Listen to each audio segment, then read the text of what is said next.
로마서 7장 1절부터 6절까지 말씀 교독합니다. 형제들아, 내가 법하는 자들에게 말하노니 너희는 율법이 사람의 살 동안만 그를 주관하는 줄 알지 못하느냐. 남편 있는 여인이 그 남편 생전에는 법으로 그에게 매일하리나 만일 그 남편이 죽으면 남편의 법에서 벗어나느니라. 그러므로 만일 그 남편 생전에 다른 남자에게 가면 음녀라는 겁니다. 이르되 남편이 죽으면 그 법에서 자유케 되나니 다른 남자에게 갈지라도 음녀가 되지 아니하느니라.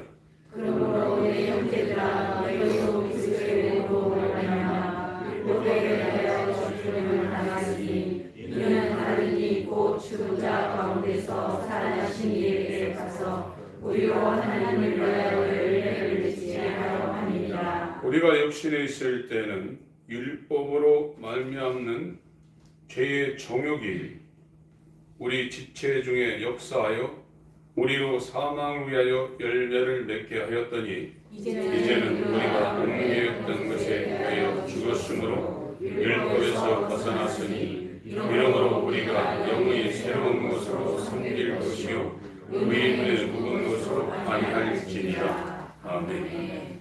오늘 말씀을 증거할 제목은 그리스도인에 대한 기본적인 정의, 구원의 확실한 시금석이라는 제목으로 말씀을 증거하겠습니다. 이 로마서 7장은 현재 신학자들 가운데 바울이 현재 자기의 상태를 설명하고 있냐, 아니면 그 전에 구원받지 못한 상태를 설명하고 있냐, 아니면 사람들이 거듭나 중생한 후의 상태를 설명하고 있냐, 아니면 중생 전의 상태를 묘사하고 있냐, 이 네 가지를 갖고 논쟁을 벌이고 있는데, 그런 관점을 가지고 이 로마서 7장을 읽으면 답이 없습니다. 로마서 6장과 7장은 로마서 5장에서 말하는 4장, 3장 중간부터 말하고 있는 하나님 편으로부터 의롭다고 인정을 받은 칭의를 설명하고 난 후에, 그럼 믿음으로 구원받는다고 그러면 아무렇게나 살아도 되겠네 하는 이런 질문이 나오기 때문에, 지금도 우리나라에도 구원파라는 단체가 있잖아요. 한번 구원받으면 아무리 저도 아무 상관없다, 자유롭게 사는 사람들이 있습니다. 그런 역설적인 질문을 받기 때문에 로마서 6장은 그 무율법주의, 구원받으면 아무리 죄를 지어도 상관없다, 죄가 많은 것에 은혜가 많다, 이런 질문을 받을 상황을 알고 바울이 그 문제를 해결해서 6장을 쓴 것이고, 7장은 우리가 유대인으로서 하나님 앞에 율법을 받았는데 이 율법이 로마서 5장에 말하는 것처럼 끼어들었다고 그러면 이 율법이 그럼 아무 가치가 없냐? 율법을 이 격화시키는 그런 문제를 해결하기 위해서 7장을 쓴 겁니다. 그러니까 현재 신학자들이나 목회자들이 로마서 6장, 7장을 갖고 다투는데 그 논점이 빗나가서 그건 답이 없는 겁니다. 사도 바울은 칭의받은 사람들이 다른 질문을 할 것을 예상하고 6장과 7장에 대해서 그 질문을 자세하게 설명해 주기 위해서 6장에서는 율법 폐기론을 주장하는 사람들, 그 사람들은 은혜 아래에 있는 사람들은 더 하나님의 능력으로 말미암아 율법을 지키려고 하는 것이지 죄를 마음대로 질 수가 없다, 절대 그렇게 될 수 없다는 얘기를 6장에서 가상 질문에 답변을 하는 것이고, 7장은 우리는 율법대로 사는데 이 율법이 은혜에 비하면 아무것도 아니라고 이 율법이 도대체 이 율법의 위치가 그렇게 하등한 거냐? 그런 설명을 해주기 위해서 7장을 쓴 겁니다. 그게 현재 사도 바울이 거듭나서 이 말을 하고 있는가, 아니면 거듭나기 전에 말을 하고 있는가, 아니면 사람들이 중생 전의 상태를 묘사하고 있는가, 중생 후의 상태를 묘사하고 있는가 하는 이 네 가지 갖고 논쟁을 벌이고 있는데, 그건 엉뚱한 얘기를 하고 있는 겁니다.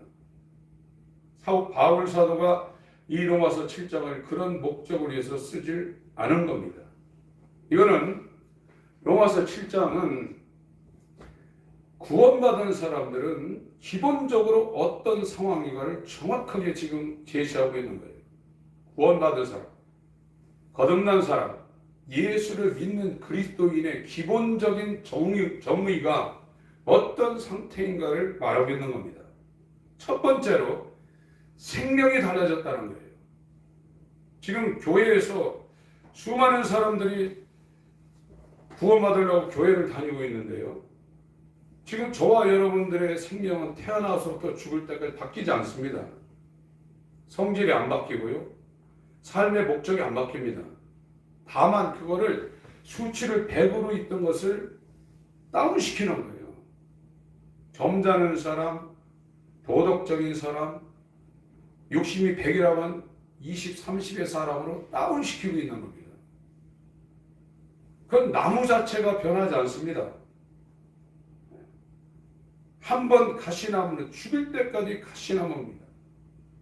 저기 마다가스카르라는 아프리카의 섬에 가면 바오밤 나무라는 게 있는데 그건 1000년, 2000년, 3000년 된 나무라 그 교통이 안 좋은 곳에 그거 보러 사람들이 비행기 타고 갑니다.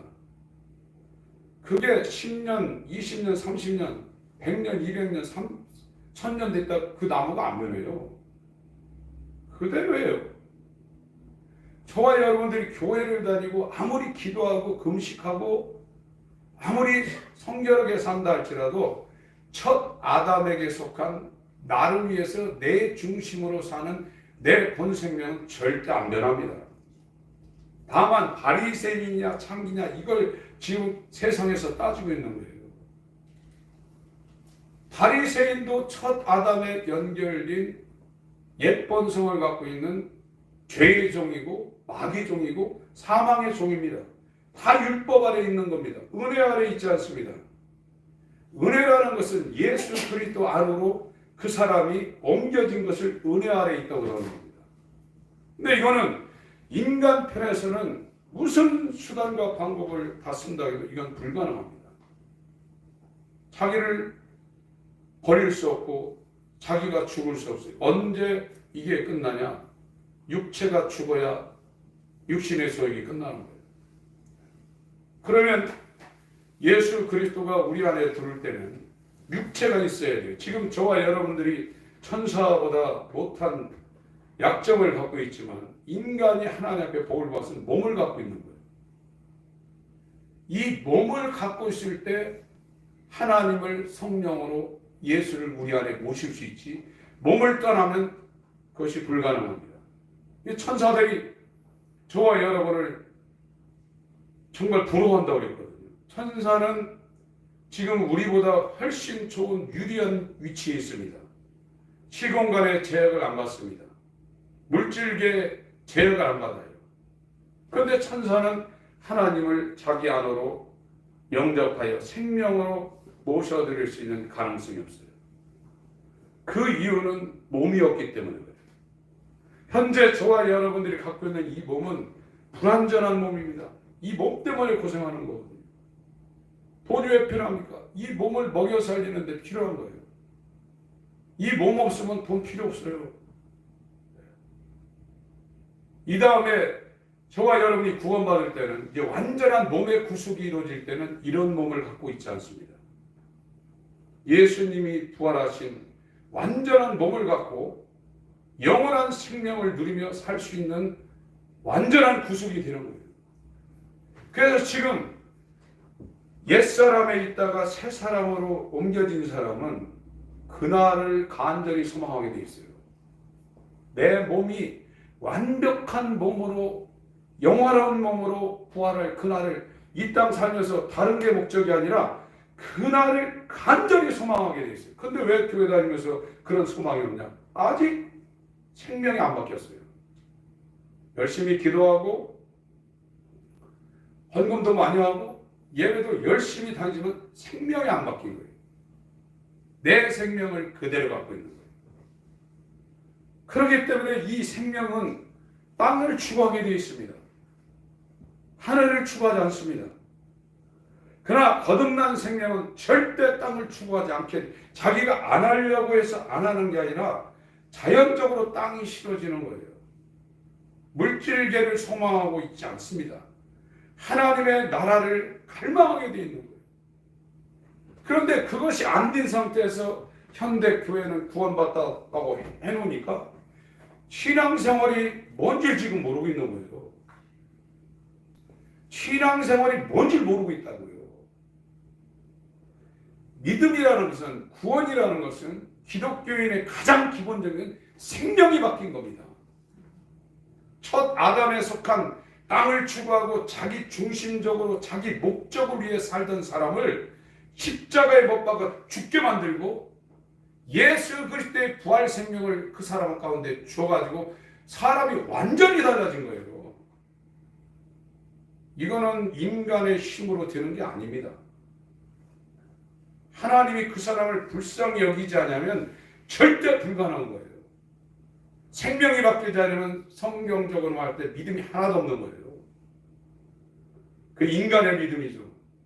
적극적인 사고방식, 심리학적인 거, 긍정으로 산다는 거. 그러나 자기를 위해 살 수밖에 없어요. 그 사람은요. 아무리 뭐라고 해도 안 되는 거예요. 그거는요. 베드로 전서 1장을 보겠습니다.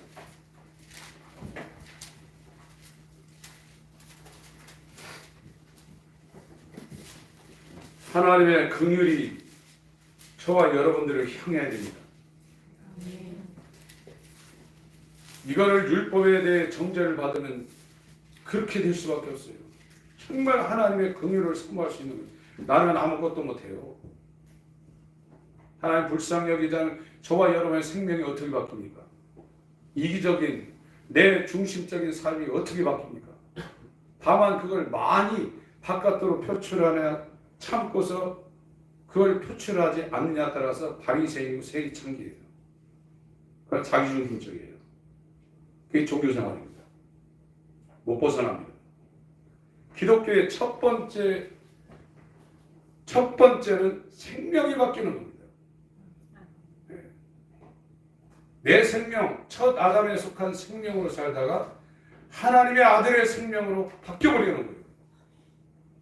그래야 그 다음부터 변하죠. 그 생명이 안 바뀌면 아무것도 안 바뀌는 거예요. 여기 베드로전서 1장을 펴놓으시고 요한 1서 5장을 보겠습니다. 요한 1서 5장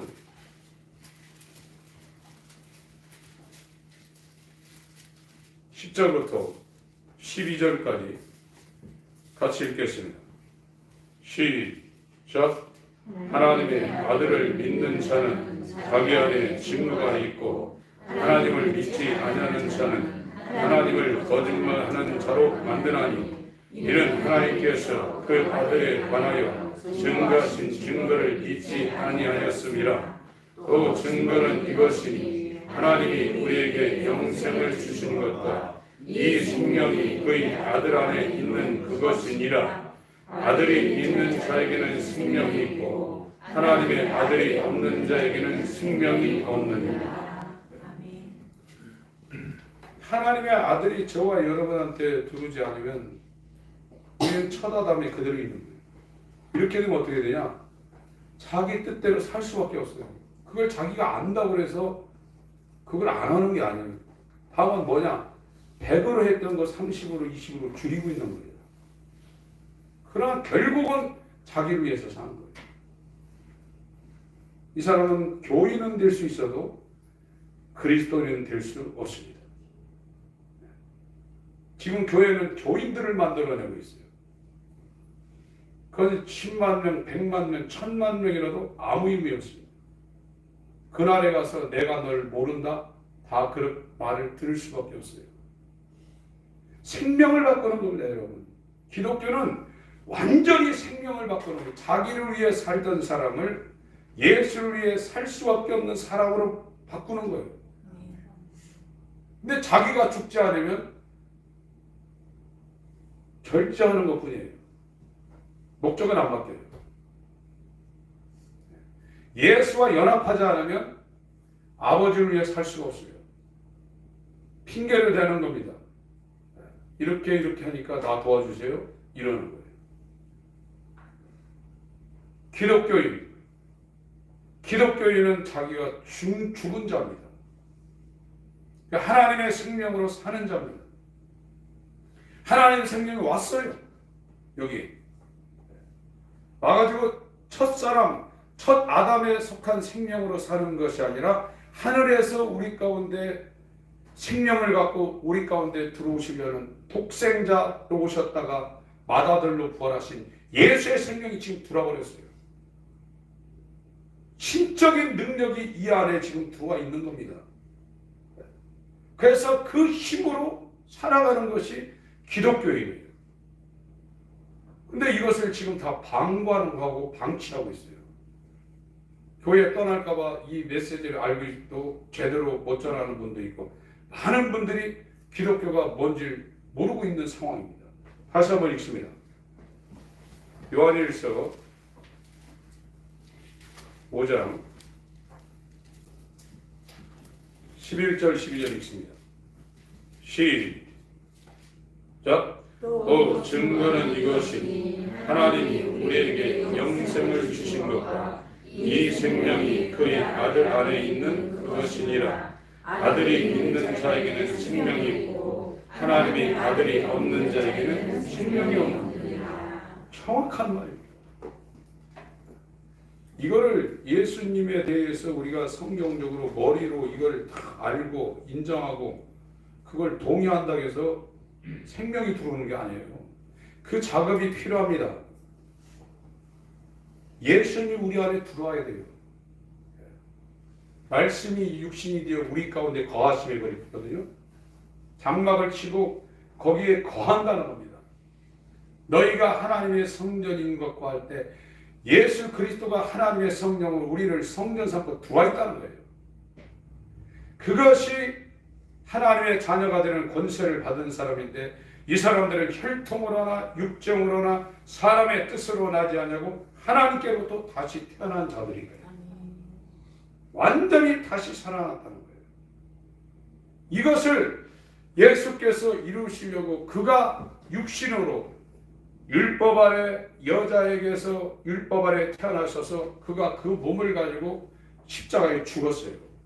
이 로마서 7장 4절이 중요한 단어입니다. 베드로전서 폈는데 로마서로 가야 되겠죠. 로마서 7장 4절. 진리를 알게 되면 삶이 변하게 되어 있습니다. 말씀 없이 삶이 변하진 않습니다. 저와 여러분들이 교회를 다니면서 예전에 있던 삶 그대로 별 변화가 없으면 진리가 선포가 되지 않은 거예요.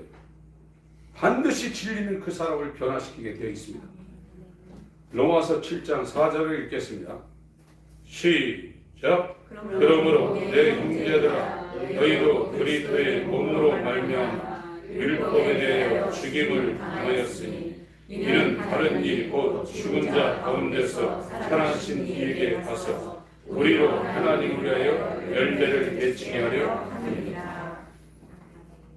세상에 태어난 모든 사람은 율법에 대해서 죽을 수 없어요. 전부 다 율법 아래에 놓여서 율법을 못 벗어나요.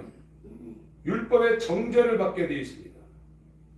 그런데 이 율법 아래에서 벗어나게 하는 것이 십자가인데 예수 그리스도가 이 몸으로 와서 그 율법의 모든 것을 전부 다 순종하고 율법이 요구하고 있던 죄의 삭슬, 예수께서 그 몸으로 십자가에서 죽어버렸어요.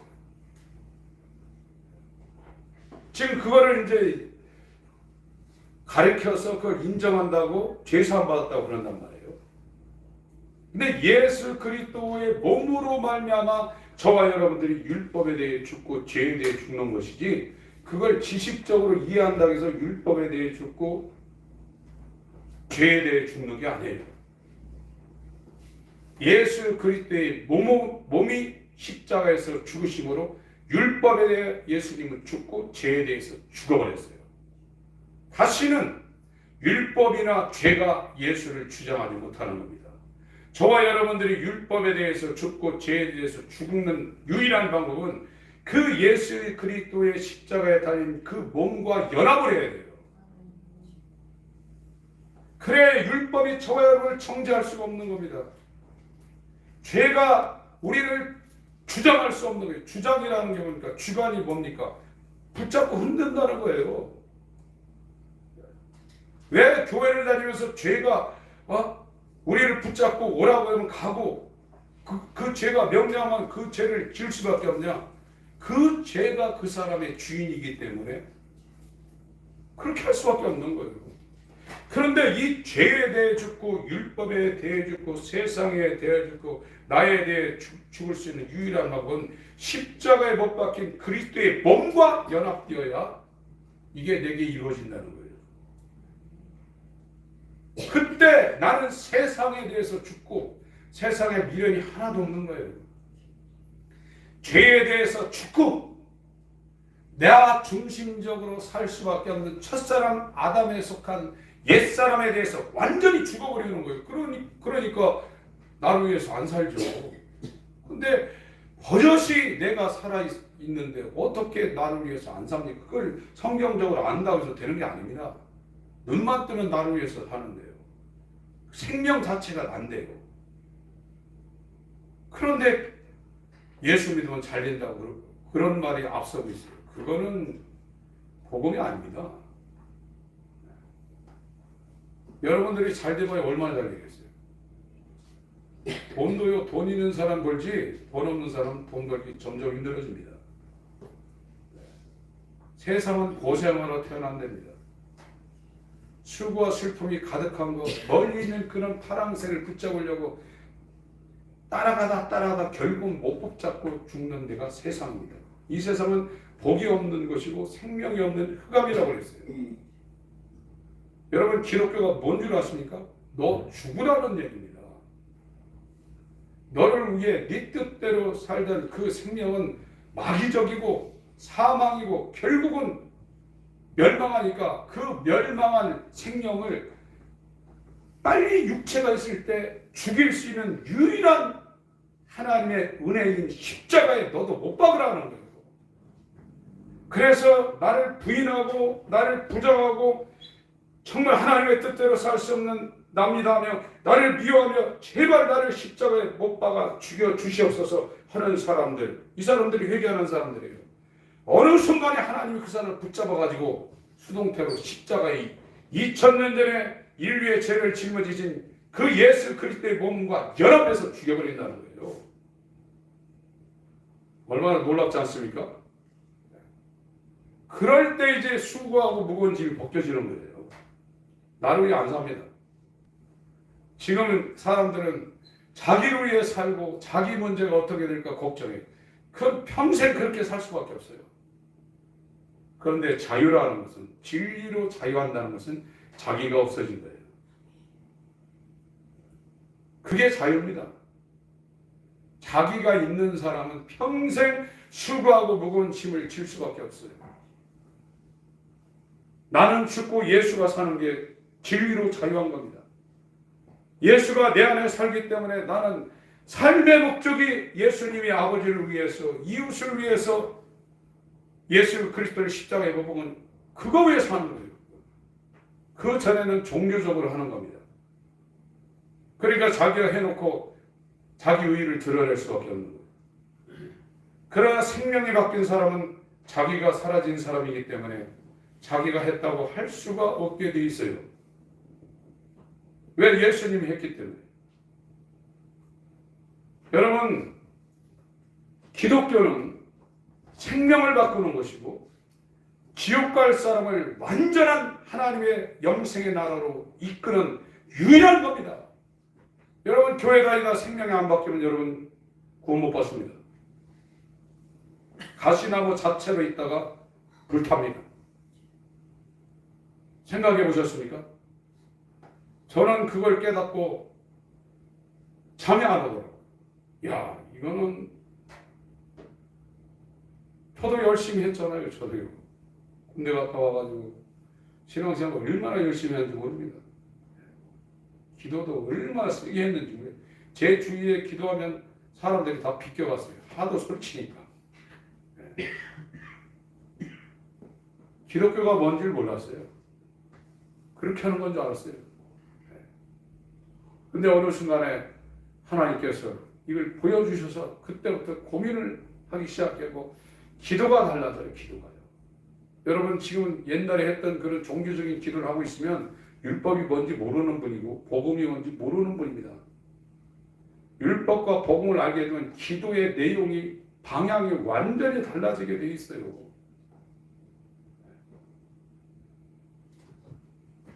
로마서 7장 4절 다시 읽습니다. 시작. 그러므로 내 형제들아, 너희도 그리스도의 몸으로 말미암아 율법에 대하여 죽임을 당하였으니 이는 다른 이 곧 죽은 자 가운데서 살아나신 이에게 가서 우리로 하나님을 위하여 열매를 맺히게 하려 함이니라. 십자가에 달린 예수 그리스도의 몸과 연합하여 죽지 아니하면 우리의 영원한 신랑이신 예수와 연합이 안 된다는 거예요. 옛사람과 계속해서 붙어 있다는 거예요. 율법과 붙어 있고 세상과 붙어 있고 마귀와 붙어 있다는 거예요. 예수 그리스도의 몸과 연합해서 율법에 대해서, 마귀에 대해서, 죄에 대해서, 세상에 대해서, 나에 대해서 죽어야 새 신랑이신 예수와 연합한 생명을 받을 수 있다는 거예요. 이건 변개시키기가 불가능한 겁니다.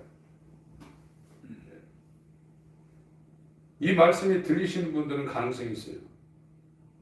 근데 이게 무슨 말인지 헷갈리시는 분들은 아직도 어둠 가운데 방황하고 있는 겁니다. 하나님은 들리게 합니다. 그리스도의 몸과 연합해서 예수가 그 몸이 죽었거든요. 율법에 대해 죽고 죄에 대해 죽고 예수님이 완전히 죽은 거예요. 다시는 율법이, 죄가, 마귀가 율법에서 나신 여자에게 나신 예수를 어떻게 못하는 겁니다. 죽었기 때문에. 그리고 살아날 땐 하늘에 속한 하나님의 생명으로 사망을 깨뜨리고 부활하셨어요. 이 엄청난 겁니다. 엄청나죠? 놀라운 일입니다. 이 복음이라는 건 놀라운 겁니다. 이 복음이 전해질 때 이 놀라운 소식을 들은 사람들은 심령에서 희열이 피어오르게 돼 있어요. 아무에게나 이 소리가 들리는 게 아닙니다. 요한복음 12장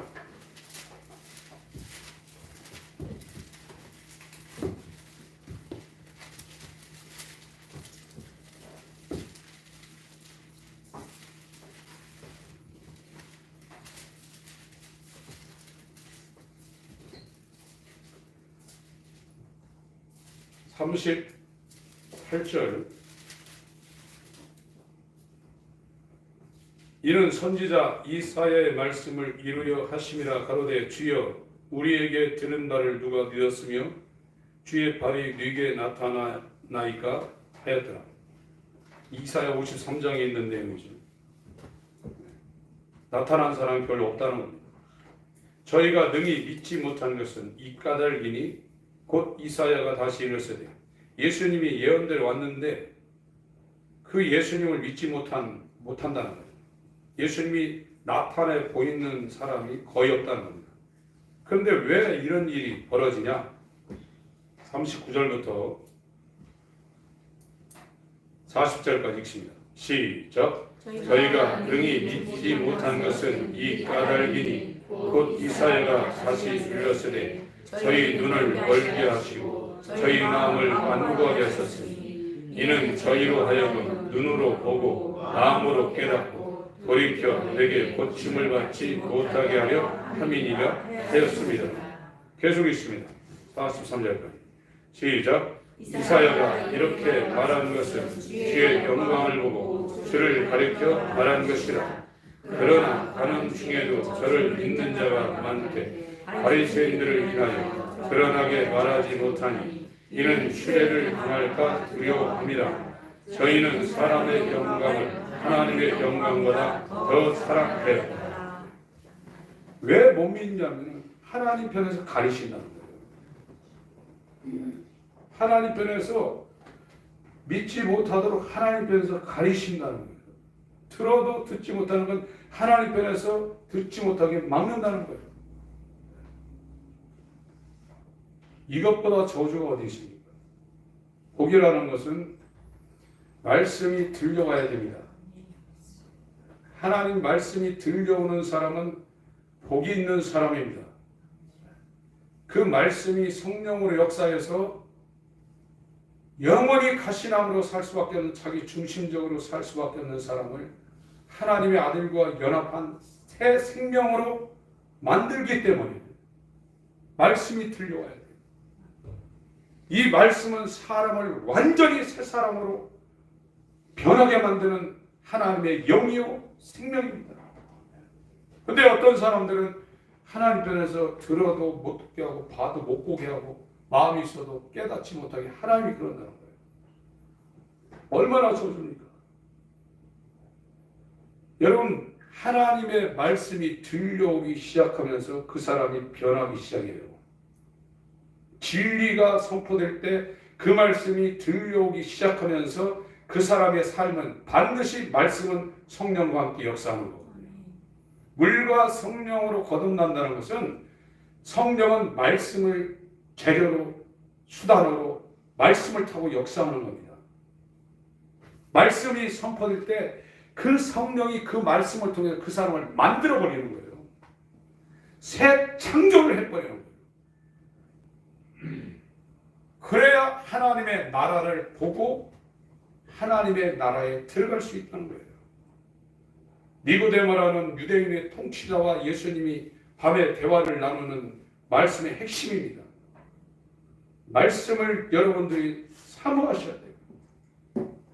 이 말씀이 어떤 말씀인가, 지식의 말씀인가, 그런 것도 관심을 가져야 되지만 이 말씀이 우리의 혼과 영과 및 관절과 골수를 찔러 쪼개며 마음에서 나오는 뜻과 생각을 감찰하고 그와 상관하시는 자 앞에서 벌거벗은 것 같이 드러나는 이 말씀이 나를 역사할 수 있도록 말씀을 사모하셔야 돼요. 그래야 그 말씀이 하나님의 역사로 말미암아 저와 여러분들을 창조하는 겁니다. 여러분, 기도하실 때도 이 말씀이 기억나고 생각나고 나를 깨닫게 해주세요 하는 기도를 하셔야 돼요. 여러분들 기도 많이 바꾸셔야 돼요. 뭐 달라고 하는 기도는 1%만 하셔도 돼요. 그거 많이 한다고 해서 하나님이 들어주고 하는 것도 있지만 이제 회개의 길에 들어선 사람들이 뭐 세상에 구하는 것 갖고 막 그거 갖고 30분 40분 할 이유가 없어요. 하나님 필요한 거는요 한마디만 해도 들어주셔요. 한마디만 해도 거듭거듭 중언부언 할 필요도 없어요. 예수 그리스도의 몸과 연합되어서 내가 율법 아래에 있는, 죄 아래에 있는 세상에 속한, 나에 속한 이 옛 생명이 예수 그리스도의 몸과 연합해서 죽게 되는 거예요. 그래서 사망에 있던 사람이 이제 생명으로 완전히 그 사람은 생명이 바뀌는 겁니다. 그것이 로마서 7장에서 사도 바울이 저와 여러분들에게 전하려고 하는 핵심 중에 핵심입니다.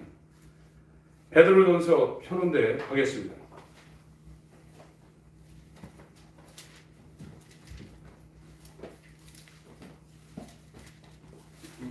베드로전서 1장, 제가 킹제임스 판어로 읽어드리겠습니다. 확인을 비교를 한번 해보시기 바랍니다. 지금 베드로전서 이 편지를 받은 사람들은 구원받은 사람들이에요. 기독교인의 기본 정의가 완전 이루어진 사람들입니다. 확실히 구원받은 사람들한테 지금 베드로 사도가 편지를 하고 있는 겁니다. 예수 그리스도의 사도 베드로는 본도와 갈라디아와 갑바도기아와 아시아와 비두니아에 두루 흩어진 나그네들 곧 하나님 아버지의 미리 아심에 따라 성령의 거룩히 구별하심을 통해 순종함과 예수 그리스도의 핏부림에 이르도록 선택받은 자들에게 편지하노니 은혜와 평강이 너에게 더욱 많이 있기를 원하노라. 완전히 구원받았잖아요. 지금 한글 개혁판은 읽을 때 모호한 점이 있는데 원문을 제대로 번역한 것은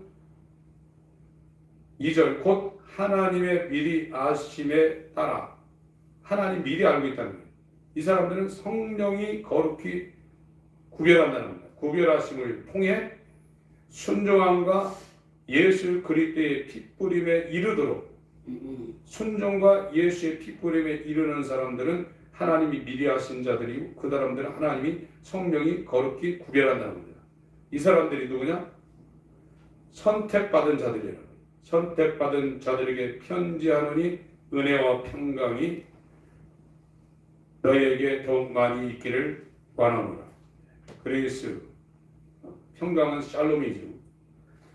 3절 하나님 곧 우리 주 예수 그리스도의 아버지를 찬송하리로다. 그분께서 자신의 풍성하신 긍휼에 따라 죽은 자들로부터 예수 그리스도를 부활하게 하심으로 예수 그리스도의 죽음과 부활을 이 부활하시게 하심으로 우리를 다시 낳아서 예수의 죽음과 부활을 통해서 그와 연합해서 우리를 하나님께로부터 다시 태어나게 한다는 겁니다. 우리를 다시 낳아서 산 소망에 이르게 하셨습니다. 완전히 예수와 연합한 사람들이 산 소망이 있다는 거예요. 이 사람들은 진짜로 하늘에 대한 소망을 갖고 살게 돼 있어요.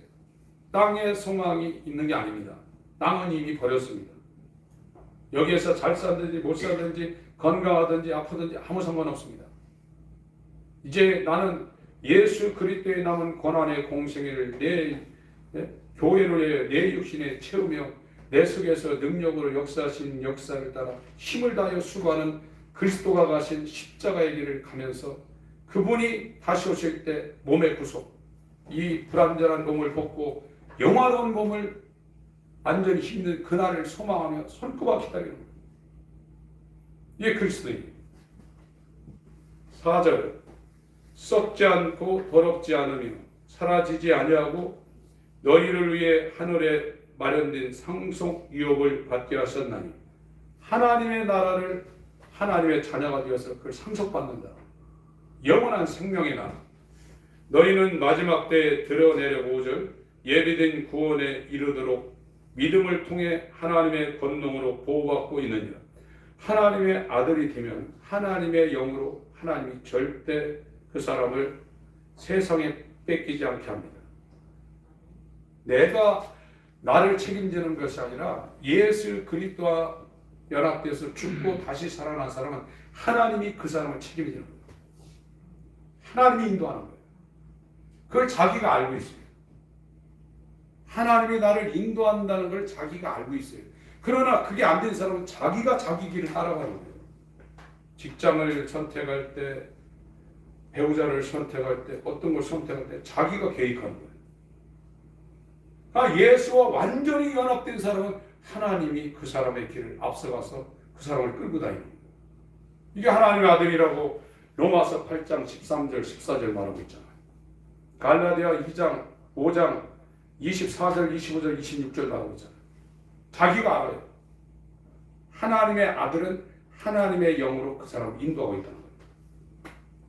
여기 적어놓으시고 로마서 8장을 보겠습니다.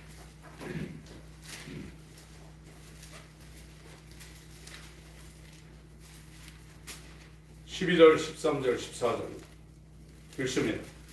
로마서 8장 12, 13, 14절 시작. 그러므로 형제들아 우리가 빚진 자를 육신을 잊어서 육신에 살지 아니하나 너희가 육신을 따르면 반드시 죽을 것이오되 영으로서 몸의 행실을 죽이면 살리니 하나님의 영으로 인도함을 받는 그들은 곧 하나님의 아들이라.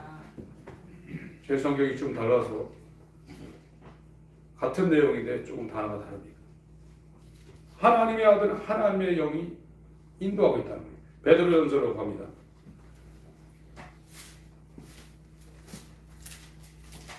(5절)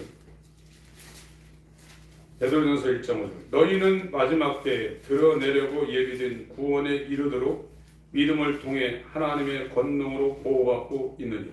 하나님이 권능으로 거듭난 사람들 보호하고 있다는 거예요.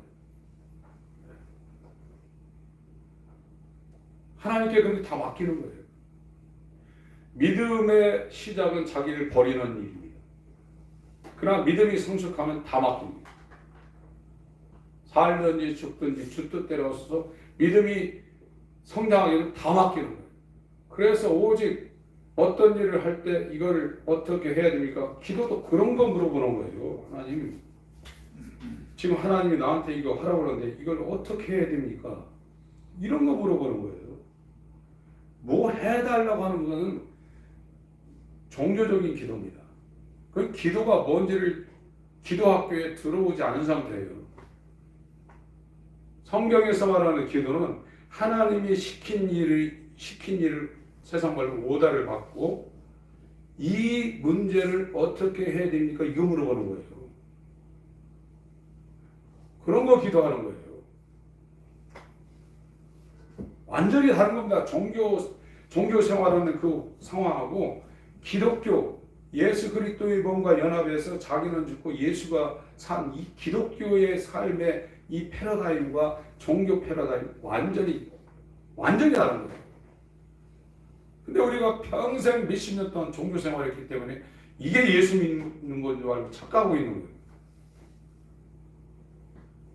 뒷단으로 다 끌려가고 있는 겁니다. 지금 6절 비록 지금은 베드로전서입니다. 필요가 있어 너희가 여러 가지 시험으로 인해 잠시 근심하고 있지만 그 구원을 크게 기뻐하나니. 지금 구원받은 사람, 그리스도인 된 사람들입니다. 이 사람들도 시험 받는다는 겁니다. 잠시 근심한다는 겁니다. 그러나 그 구원을 크게 기뻐하나니 이것은 너희 믿음의 단련이 불로 단련하여도 없어지는 금을 단련하는 것보다 훨씬 더 귀하여 예수 그리스도께서 나타나실 때 칭찬과 존귀와 영광으로 드러나게 하려 함이니라. 거듭난 사람, 구원받은 사람이 환난이 올 때 더 멋있어집니다. 더 빛납니다.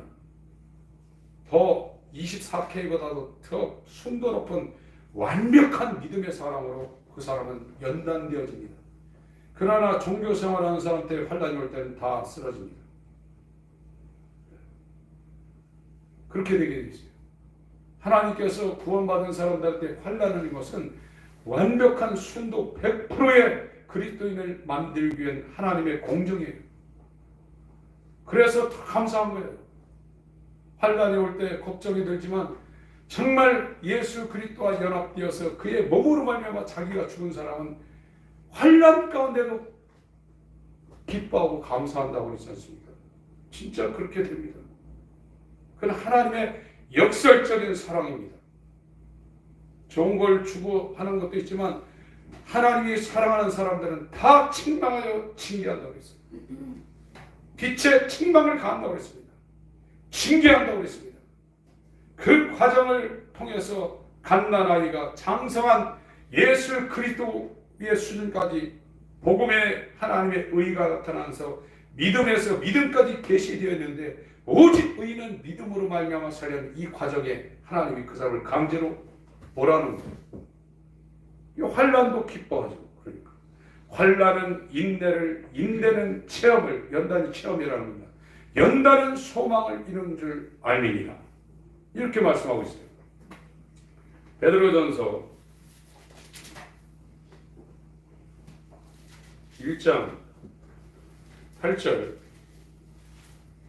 너희가 그분을 보지 못하였으나 이 사람들 고향을 떠나서 터키에 있는 각 지역에 흩어져 지금 순례자로 나그네로 살고 있어요. 터키에 가보면 가파도기아라는 데가 있습니다. 석회암 지역이라 이게 손으로 긁어도 바위가 파집니다. 그 몇 평 되는데 거기에서 살았고 대린구유라는 지역이 있는데 거기는 지하 6층까지 파고 들어가가지고 많이 살 때는 5만 명까지 살았대요. 30살에 다 죽었답니다. 거기서 태어나서 거기서 먹고 살고 빛을 못 보고 전부 다 이 곱추등이 되어서 그렇게 살았다. 그 사람들한테 지금 편지하고 있는 거예요. 거듭난 사람, 구원받은 사람. 저와 여러분한테 지금 그렇게 살다 그러면 당장에 예수 모른다고 부인하고 땅굴에서 지상으로 올라오고 말 거예요. 그러니까 생명이 바뀐 사람은 감당해낼 수 있는 분이에요. 너희가 그분을 보지 못하였으나 사랑하는도다. 지금도 너희가 그분을 보지 못하나 믿으며 이루 말할 수 없고 영광이 가득한 기쁨으로 기뻐하나니 구원받은 사람은 하나님의 영광을 위해 살고 그를 기뻐하는 거예요. 이게 웨스트민스터 신조의 1조 1항입니다. 하나님의 영광을 위해 살며 그를 기뻐하는 것이 그리스도인의 정체성이다. 예수를 기뻐하고 있다. 보지 못하고 있으나 사랑하고 있다. 말할 수 없는 영광스러운 즐거움으로 그를 기뻐하고 있다. 그 땅속에 살면서 9절 읽습니다. 시작. 이는 보고 영혼의 구원을 받으리라. 여기에는 이는 너희가 너희 믿음의 결말 곧 너희 혼의 구원을 받았기 때문이다. 그거 받았다는 겁니다. 지금 이 상태를 지금 이 사람들이 유지하고 있는 것은 너희가 지금 구원 받았기 때문에 나그네로 남의 나라에 가서 이런 고난을 받으며 살고 있다는 거예요. 하나님의 사랑의 힘이 이렇게 강력하다는 거예요. 하나님의 생명은 사망을 이길 수 있는 하나님의 놀라운 능력이라 이거예요. 그것이 너희 영혼이라고 하는데 너희 혼이 지금 구원 받았기 때문에 이 베드로 전서를 받고 있는 본도 갈라디아 갑바도기냐 이 터키 지역에 있는 흩어진 나그네들이 그걸 지금 감당하고 있다는 겁니다. 10절 이 혼의 구원에 관하여는 너희에게 임할 은혜에 대하여 태어난 대언자들이 부지런히 조사하고 삼가되 개혁한 교회 선지자라고 했겠죠. 11절 자기들 안에 계신 그리스도의 영께서 이 선지자들은 그리스도의 영이 그들 안에 들어가 있다는 겁니다. 구약 때는 이게 보편적인 게 아니었어요. 예외적으로 특별하게 임한 사건이에요. 그러나 오순절 성령이 임한 이후에는 보편적으로 일어나는 일입니다. 그들도 하나님의 아들의 영 그리스도의 영을 받아서 그 영으로 말미암아 선지자 역할을 했다는 겁니다.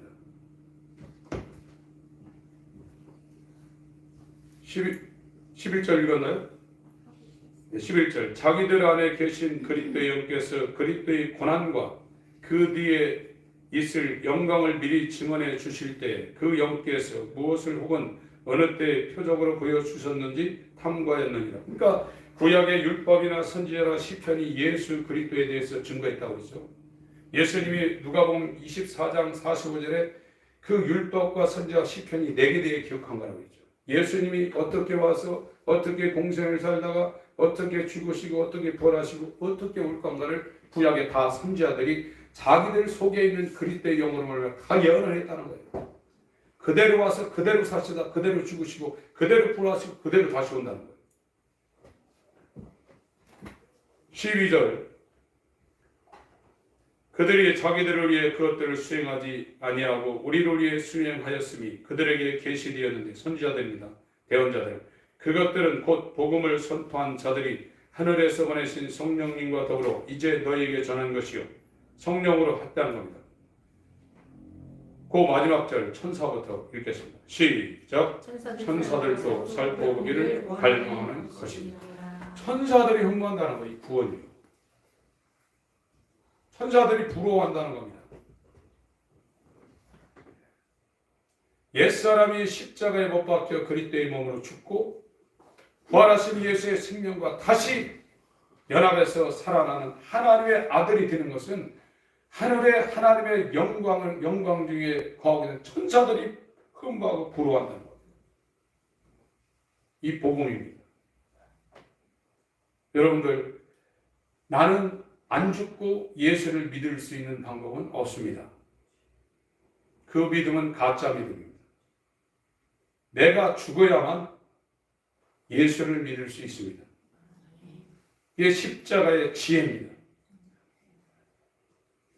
하나님께서 이 놀라운 은혜가 우리 모두에게 정말로 긍휼을 쫓아서 임하게 하시길 예수로 축원합니다. 하나님 아버지 감사합니다. 우리를 긍휼히 여겨 주셔서 십자가에 우리의 죄가 되어 율법의 진노를 받으시기 위하여 몸으로 죽은 그 그리스도의 몸과 연합할 수 있는 놀라운 하나님의 미리하심과 중생의 시선과 성령의 새롭게 함이 우리에게 임하게 하여 주옵소서. 숭찬합니다. 예수 그리스도의 살과 피를 기념하고 그가 육체로 와서 어떻게 우리를 구원했는가를 주님 다시 오는 그날까지 증거하게 하여 주옵소서. 예수 이름으로 기도합니다.